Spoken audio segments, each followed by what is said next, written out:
All right. All right. Hello. Hello. My name is Christine Palmer. I am the owner of K Professional Solutions, where I offer resume services mainly. The presentation is all about doing resumes, how to write them up, and the do's and don'ts and everything in between. So let's get started. Okay. Okay. As I said before, I'm Christine. I love to help people. I used to write resumes for free for years until I decided to try to monetize it. So that's what I've been doing for a while now. I offer resume audits for $27 where I look at your resume to see, what needs work, and if you need a rewrite, then I'll be more than happy to do so. Um, I hope that you can leave with, after the end of the presentation, a better knowledge of the do's and the don'ts, and the different style of resumes, and, have a good idea of writing a proper resume to get you that job. Okay. Um, your resume has one job to get the interview. It only takes 7 seconds for the average recruiter to scan your resume, so make sure every word earn its spot. 75% Mhm. of resumes are filtered out by applicant tracking system, ATS. This is how most resumes are done these days because it's just to the point, basically. It's not this long drawn out resume where you have multiple pages because you don't need to have that many pages when you're writing your resume because as I had said before, it's ATS and they scan your resumes before a human ever sees them. So So as you ATS is like what's that? Like what? Right. They scan the Okay. resume and before it goes to the human. So once they if they're not understanding it, like you'll see go after going forward, there are things Mm. where that will prevent them from even looking at the resume. It will just be thrown out. So sometimes that can hinder you from getting a job. So you have to be Okay. careful with that. Um, Most of the times it's one page. There are 2 pages max if you have like, 10 plus years of experience. So if it needs to be shorter, sharper, and stronger. Okay. All right, the do's. So you need to tailor it every time. Match your resume The to each deer. job. Yeah, I mirror can't it. think the last time I tailored mine. I've been at this job what for 5 years. Mhm. I don't think I've looked back on my resume since then. Oh yeah, if you're gonna apply somewhere else, then you definitely need to get it revamped. Because it's not a one size fits all thing. If Hmm.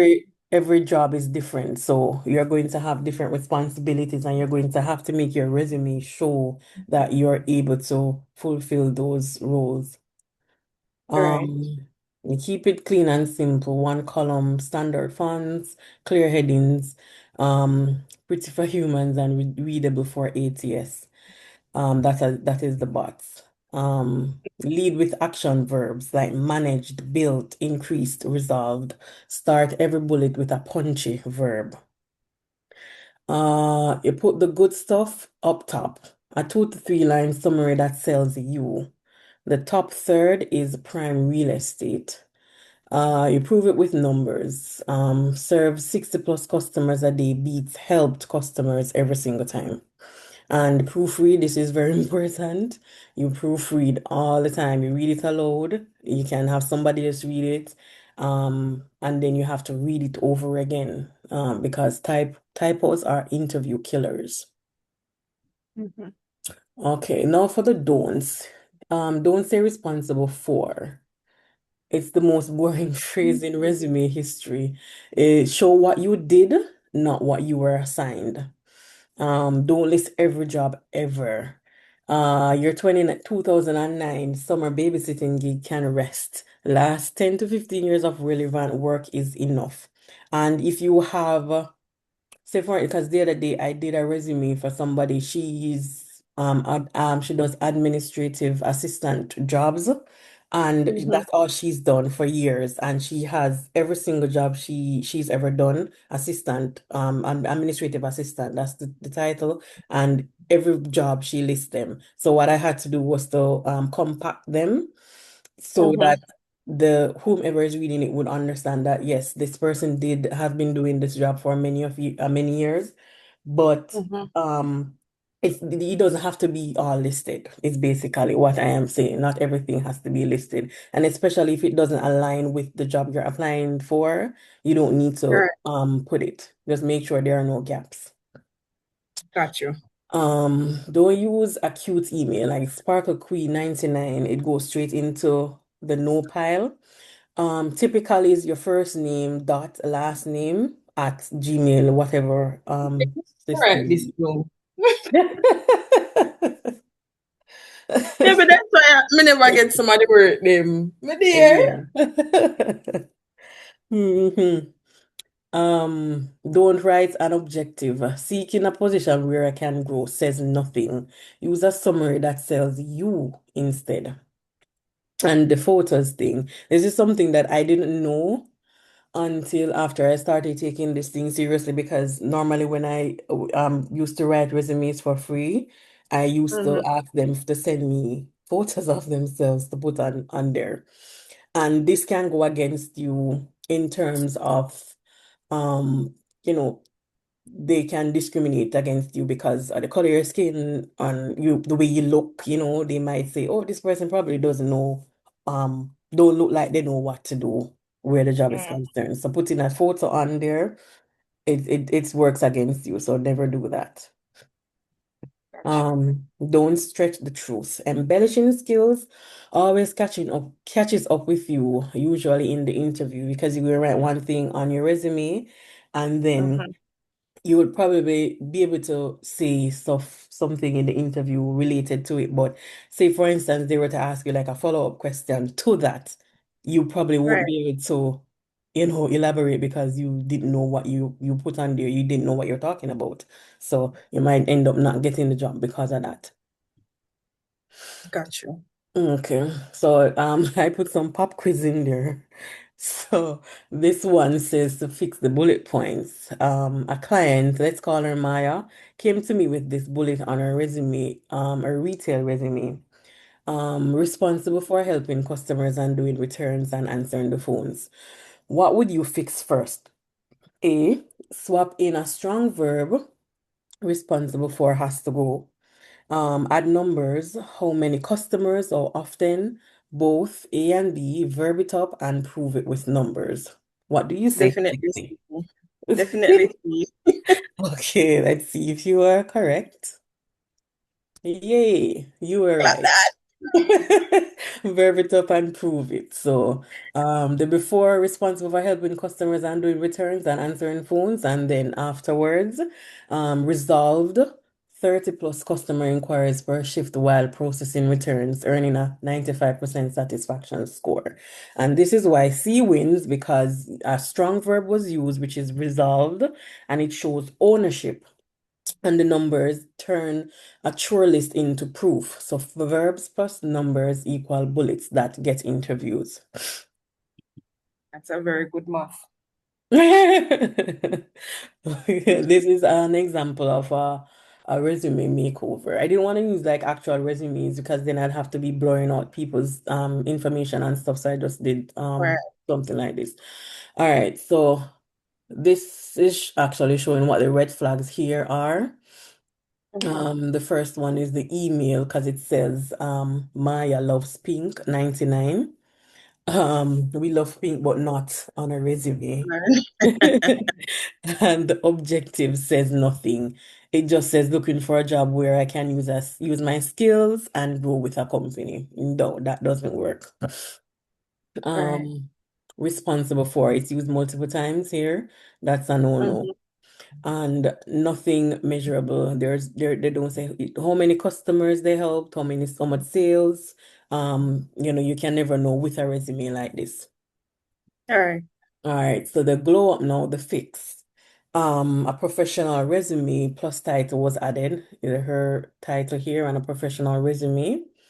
Mm-hmm. Then the summary. It says customer focused retail professional with 6+ years turning browsers into buyers, consistent performance trusted with registers, returns, and the rush hour. So it says 3 lines of values. The recruiter, 7 seconds is well spent because they clearly get to understand who Maya is, where her work ethic is concerned. All right. Action verbs are everywhere. Serve, exceeded, process. They're all over. So they tell a story as to what she did or those jobs. And it's Okay. always good to have numbers on there. The 112%, all of that helps with your resume. Okay, another pop quiz. Count the red flags. Another client came to me with a resume that had all of this going on. Brandy, written in fancy script font, a glamour headshot in the corner, email too hot to handle _brandy@yahoo.com, 3 full pages for 5 years of work. How many resume flags do you count? Is it two, the email and the photo? The rest is just personality. Is it three, email, photo, and that script font, or four, email, photo, font, and the 3 pages is way too long? What See, say you? Okay. because what why she have 3 pages though? Mm-hmm. Yeah, That all of too that is too long. much. Way too much. So make we see what your answer is. The answer is all four. Every single one. So the email is unprofessional, the photo is not needed. So many recruiters discard photo resumes to stay compliant, the script font not necessary. It's always best to stick to Calibri, Arial and or Georgia when doing your resumes. Those go over well with the ATS system. 5 years of experience can fit on one page, so I don't know why she would have 3 pages.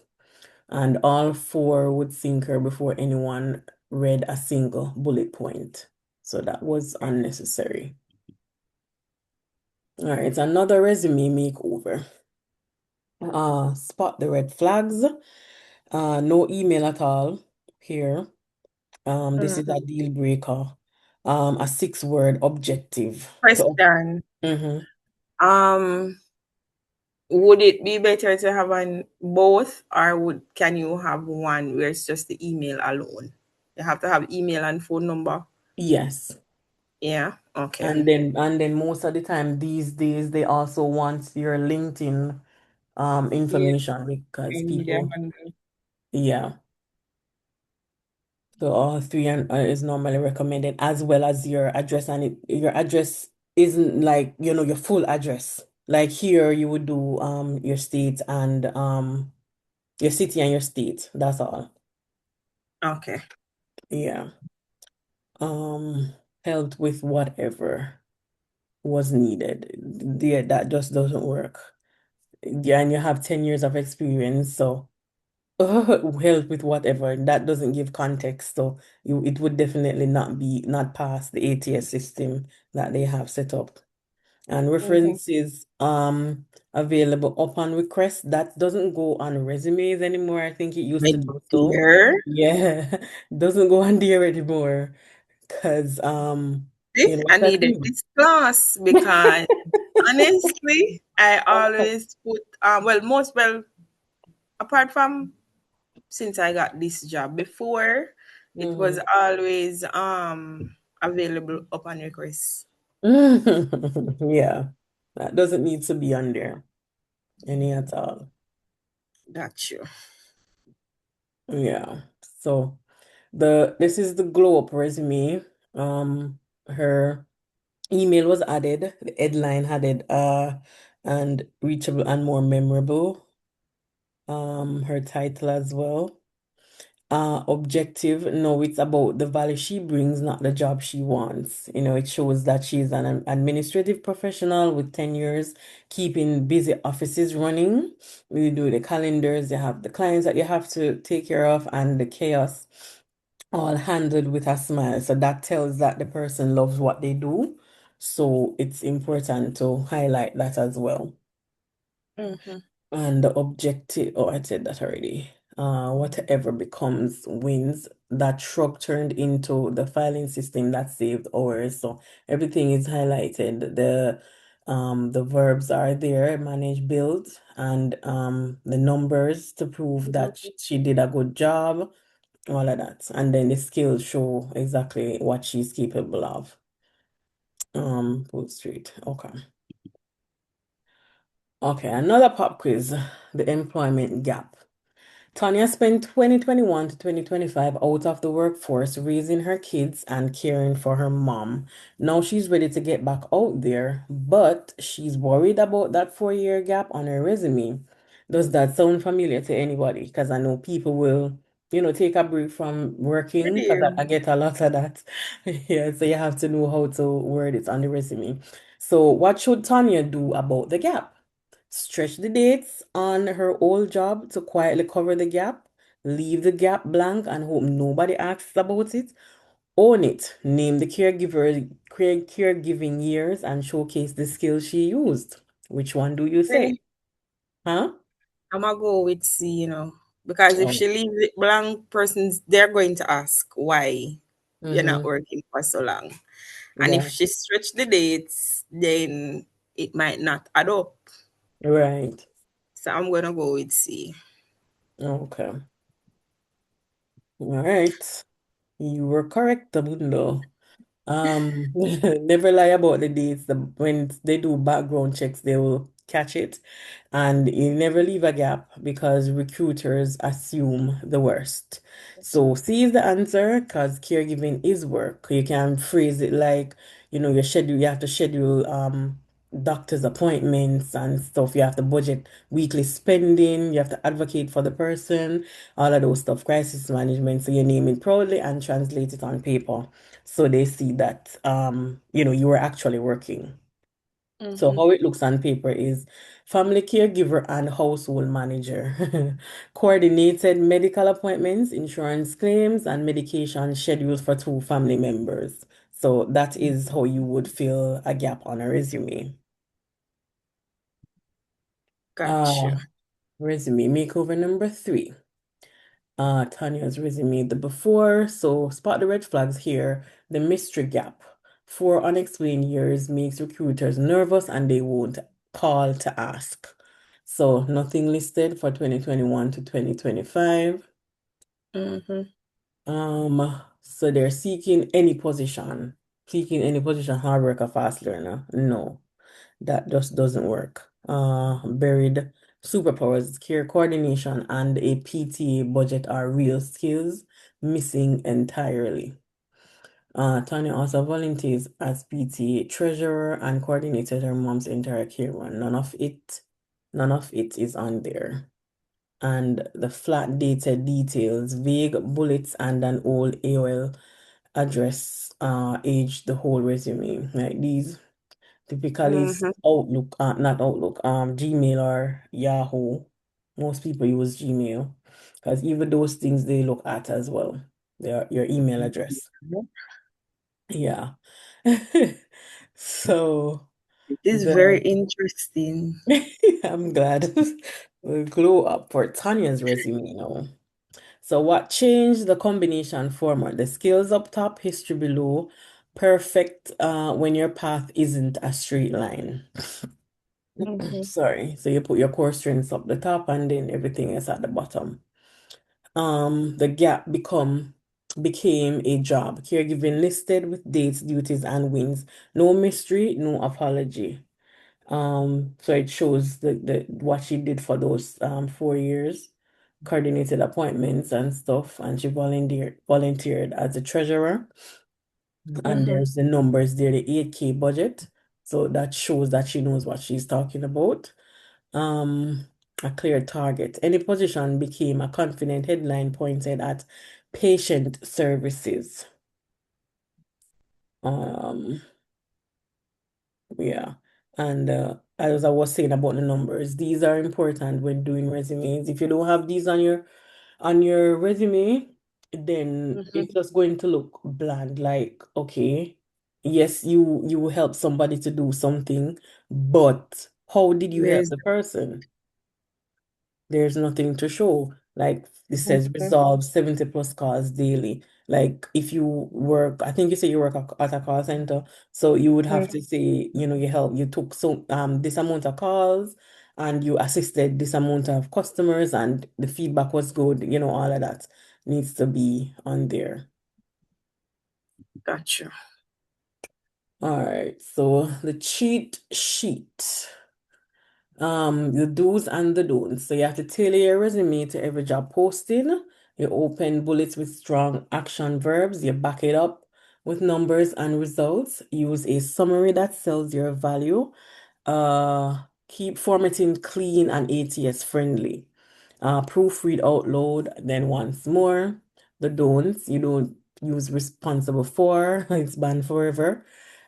Cute email addresses or glamour shots, not necessary. Fancy fonts, graphics, photos, or tables, no. Vague objectives that say nothing. Hiding gaps, own your story instead, and stretching the truth even a little, it just doesn't work. Um, oh, I'm done. Oh, okay, I guess I have. It says, your resume is your story. Tell it like it deserves to be told. And again, my resume audit is just $27. Um, where I go through your resume line by line and tell you exactly what to fix. I Mhm, didn't put because I was gonna put it like in the, what you call it, the chat. My mhm. Instagram is K Professional Solutions. I should have just put it on here, but this is my Instagram. If Okay. anybody wants to hit me up. But that's because resumes to me are just pretty straightforward. It doesn't need to be this long, drawn out thing. So I kind of try to have it wrapped up in a Mhm. nice little, so that it can Gotcha. be clear and concise. So I hope it was helpful. It Um, was. I actually learned a lot. I'm not going to lie, because even with the whole email, no, I'm going to definitely create another email that says for Gmail, work purposes, but yes. for work purposes, because the one that I have for my that I have been using to send out, like if I'm looking job, I think it's my iCloud email, if I don't Mm-hmm. lie. So that I definitely going to change. There's some other little pointers that you pointed out that I didn't even pay attention to. As I said, the whole references up available upon request. So Mm-hmm. no, I know that I need to fix that part. Yeah. But it was very informative, pretty simple, but Yeah. learned a lot. And I Yes, look. thank you. I'm glad. All right. So I stop sharing now? Yeah, you can stop sharing. Oh, okay.